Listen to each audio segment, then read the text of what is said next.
to eastern and southern Kentucky. This is WYMT Mountain News Weekend Edition.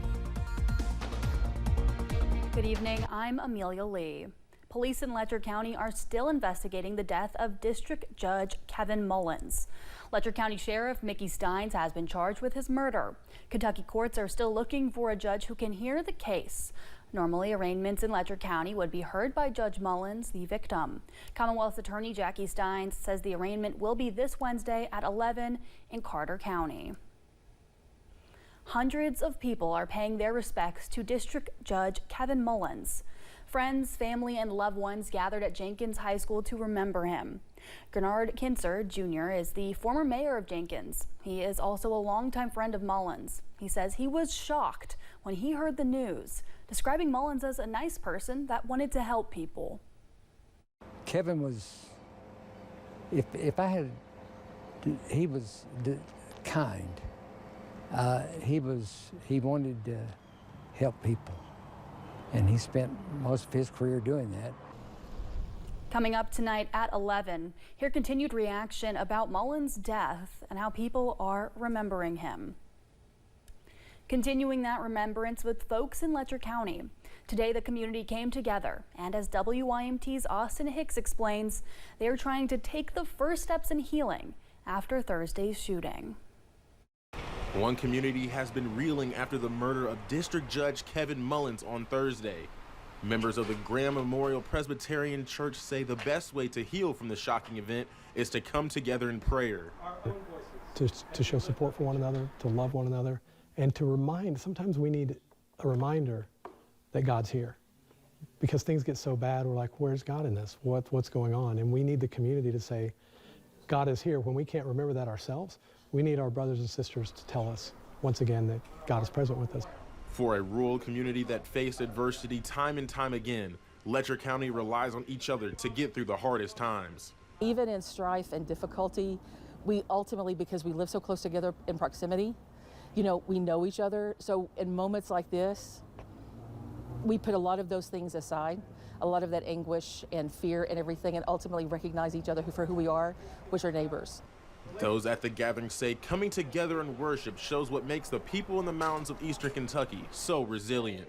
I think mountain people are particularly resilient, and our proven ability to persevere in very trying circumstances, I think, is what at the end of the day gives me hope. Folks that gathered in prayer say they want people to continue to rely on each other in these trying times.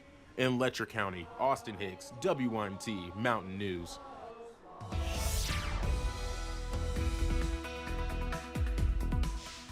Well, right now we do have some strong storms going on in the area. I actually want to go ahead and take a look at radar. We have a flash flood warning ongoing for Knox and Whitley County. We did have a severe thunderstorm warning there earlier, and this has been dropping heavy amounts of rain, and that's going to continue to ongo until around 8 p.m. So we're going to continue to watch this as it evaluates, and as we go out everywhere else. Right now in Hazard, not too bad. If you download that WYMT First Alert weather app, you will get these alerts the sooner before they come, because if we have an evolving situation like this with these flash flood warnings, you'll get the latest information. We're sitting at 82 right now with current temps sitting around 82 in Hazard, 84 in Jackson, 84 in Harlan, and 76 in Manchester. And as you can see, those areas down there in Williamsburg where it's raining sitting at 72, so already starting to cool off. And then overnight lows tonight, we're going to see 67 in Hazard, 69 in Jackson, and 66 in Monticello and Somerset. Stay tuned, because I'm going to have more information about the flash flood warnings. Amelia? Drake, thank you. 2 women are in critical condition after a shooting in Wayne County. Kentucky State Police were called around 11 on Saturday night on reports of a shooting on Winchester Road. Police say 25-year-old Chase Jackson was in a verbal fight with his mother, Audrey Jackson, and his grandmother, Savannah Brock. Chase reportedly fired a gun and shot both of those women. They were airlifted to the hospital. Jackson was taken to the Wayne County Detention Center and charged with attempted murder and first-degree assault. Part of the Daniel Boone National Forest is back open after it was shut down during the search for the suspected I-75 shooter, Joseph Couch. Officials with the U.S. Forest Service closed several parts of the Sheltow Trace on September 10th as law enforcement searched the area. The trail reopened on Friday, and that's 2 days after Couch's body was found. A man in Pennington Gap has been sentenced to serve 11 consecutive life sentences. Lee County Commonwealth's attorney H. Fuller Cridlin says Daniel Van Over has been convicted for 11 counts of rape after a multi-day jury trial last month. Cridlin says each count had its own mandatory life sentence. In a statement, Cridlin wrote in part, quote, "This outcome reflects the hard work and dedication of many individuals and agencies committed to seeking justice," end quote. Specific details of the case were not provided for the privacy of those victims. The Pikeville Police Department and Kentucky State Police are looking for a missing woman from the Zebulon community.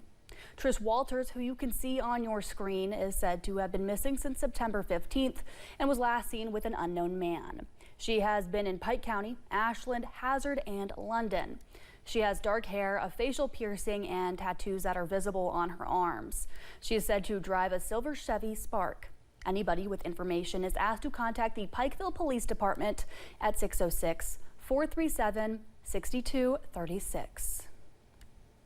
The London Police Department is asking for help finding a person. If you look at your screen, you can see a person next to a car. Police say the person could be involved in a criminal mischief case. Anybody with information on this person or their whereabouts is asked to contact the London Laurel County 911 Center at 606-878-7000.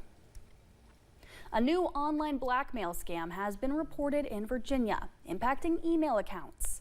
The Virginia Fusion Center says the scam works like this. First, the victim will get an email with only their name, address, and phone number in the body of that email. There will also be a PDF document that says, "I know that visiting or calling you would be an effective way to get in reaching you." Then the scammer says they have information on the victim and demands money. You are advised to ignore and delete these emails. Last year, Scott County Sheriff's Office Deputy Caleb Conley was killed in the line of duty. Since that following September, the Caleb Conley Foundation has been working to keep his memory alive while helping the families of other fallen or injured first responders.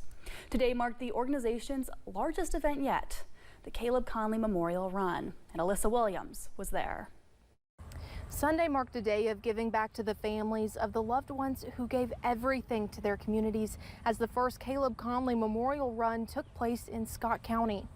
The 5K was hosted at Country Boy Brewing in Georgetown, bringing out more than 200 runners to take part, including Mike Aiken from St. Louis, Missouri, who won the race. Anytime I get the opportunity to support, other organizations that have a great mission, such as this one, supporting an officer that lost his life in the line of duty.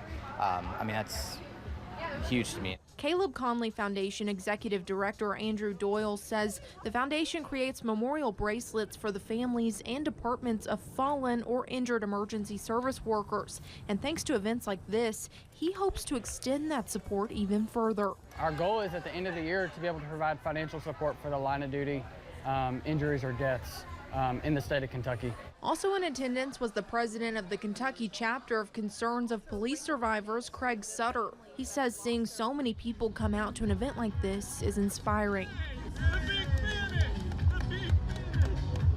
When a police officer dies in the line of duty, it doesn't affect just the family. It affects the community, and it also affects the agencies and any other agency that's worked with the officer that died. The last few years have been rough for the police, and to see everybody come out and be supportive, it's very encouraging. Those with the foundation say they're already planning next year's 5K. In Scott County, Alyssa Williams, WKYT. Today's race follows the death of Russell County Sheriff's Deputy Josh Phipps. Doyle says memorial bracelets for Phipps will be shipped to the Russell County Sheriff's Office soon.